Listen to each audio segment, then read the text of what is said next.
오늘 기자수첩은 뭐 가지고 오셨어요? 어제 전해진 소식이 있습니다. 우리나라 초중 고등학교 학생 중에 다문화 가정 학생이 드디어 1%를 처음으로 넘어섰다. 1.07%. 1%를 넘어섰다 그럼 몇 명쯤 되는 거죠? 그러니까 교육부에 따르면 다문화 가정 학생 수가 67,800명. 67,800명. 우리나라 학생 수가 한 650만 된다고 치고요. 예. 1년 전보다 12,000명 정도 늘은 거고 다문화 가정 처음 조사한 게 2006년이었어요. 예. 9,400명 정도. 근데 해마다 6,000명에서 8,000명씩 늘어납니다. 그래요. 그래서 8년 만에 7배가 늘어난 거죠. 많이 늘어났네요. 네. 근데 전체 학생 수는 줄고 있어요. 그렇죠. 1년에 20만 명 정도는 줄고 있습니다. 쑥쑥 주는데 다문화 가정의 학생 수는 쑥쑥 늘어나서 한 3, 4년 안에 10만 명을 돌파하지 않느냐 이렇게 돼 있고요. 다문화 가정 학생들 국적은 어때요? 역시 조선족을 포함해서 중국족이 제일 많죠. 한 34%, 일본이 한 20%, 베트남이 한 17%, 그다음 필리핀 15%, 태국, 몽골 이렇게 순서로 가고요. 그러니까 이제 부모 중 어느 한쪽만이라도 외국 국적이면은 이제 다문화 가정이라고 이제 인정을 하는 거고요.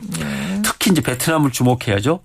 다문화 가정 학생 수가 지난해 6,300명이었는데 올해는 벌써 11,200명으로 거의 2배 가까이 늘었습니다. 그래요? 경북하고 경남에 주로 사는 걸로 나와 있군요. 이게 이제 어제까지 나온 통계 기사 내용입니다. 베트남 아이들이 쑥쑥 늘어난다. 이거는 그러면 베트남 출신의 부모가 많다는 얘기죠? 그렇죠. 특히 어머니들이 많다는 얘기죠. 그렇죠. 다 아시는 대로 국제 결혼 해가지고 농촌 총각들하고도 뭐 결혼하는 데가 많고 한데 아무튼 기사의 뒷얘기들 이것저것 좀 살펴보면요.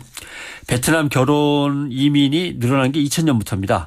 그 이전에는 우리나라에 국제 결혼해서 들어오는 여성들은 주로 중국인하고 일본이 많았어요. 그렇죠. 중국은 가깝고 조선족 동포라는 이제 또 특이한 성향이 있고 많이 통한다는. 있고 일본은 제1동포도 있지만 특히 통일교 국제 결혼이 일본하고 많았습니다. 맞아요. 예. 지금은 뭐 그렇지는 않습니다. 또 통일교 국제 결혼이 한풀 꺾인 이후에 이제 중국하고 베트남이 양대 축을 이루게 되는데 아시아에서 베트남과 필리핀이 대표적인 결혼할 때 신부 공급 국가입니다. 예. 베트남은 특히 우리나라하고 대만에 많이 보내죠. 필리핀은 영어를 그럭저럭 한다는 강점이 있고요. 베트남은 도대체 어떤 강점이 있는가 하면 뭐죠? 좀 오해 없이 들어주시기 바랍니다. 인종을 어떻게 하는 건 아닙니다. 첫째, 피부색이 상대적으로 좀 하얗습니다. 그러니까 굉장히 지금 현실적인 얘기를 하시는 거예요. 파키스탄 뭐 이렇게 뭐 몽골 이런 쪽으로 딱 따진다면 베트남 피부가 좀 하얀 거. 그러니까 아마 우리나라 남성들이 선호할 수 있고요. 그래요. 해외 결혼으로 진출하는 여성 중에 나이 어린 여성 수가 많습니다. 아하. 베트남 쪽에 나이 어린 여성이 많습니다. 또 남자들이 또 나이 어린 쪽을 선호할 수도 있죠. 결혼 중개업자들의 영업이 다른 나라에 비해서 수월합니다. 그리고 이윤이 많습니다. 다른 나라가 훨씬 규제가 심하다는 얘기예요. 중개 수수료 떨어지는 이윤이 많습니다. 그러니까 베트남 쪽과 거래도 많이 하게 되는 거고 베트남에도 결혼 중개업자가 많이 생겨나고. 또 하나 뭐 다 짐작하시는 이유입니다. 베트남 전쟁이 길어지면서 남성들이 많이 희생돼 가지고 남성이 별로 없습니다.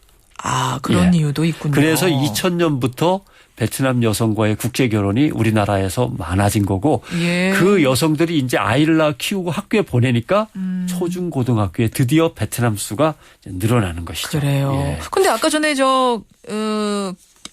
베트남 출신 부모들 학생들 비중이 경북 경남에 많다 이런 내용도 제가 봤거든요.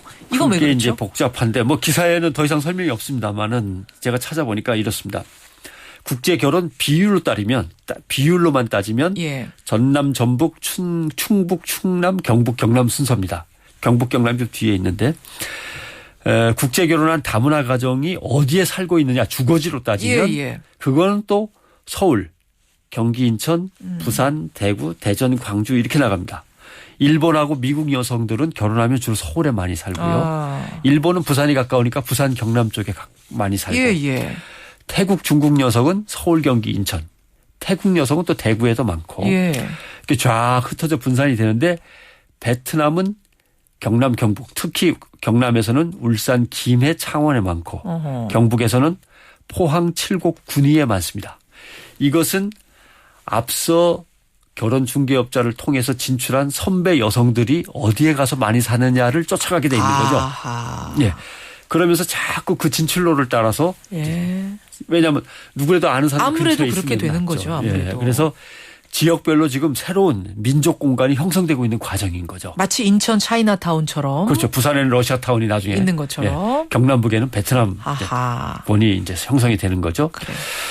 또 하나 이제 그러면서 생각하는 것은 우리가 결혼해서 이주한 다문화 가정 특히 이제 여성들의 문제는 가장 큰 문제는 언어라고 생각을 했어요. 말이 안 통하니까. 예. 이제 그런 걱정은 많이 옅어졌는데 지금부터의 문제는 가정에 적응하는 문제 그리고 주로 이제 남편 문제가 되겠으면 남편들이 다문화를 이해하는 문제. 예. 그다음에 자녀를 양육하는 문제.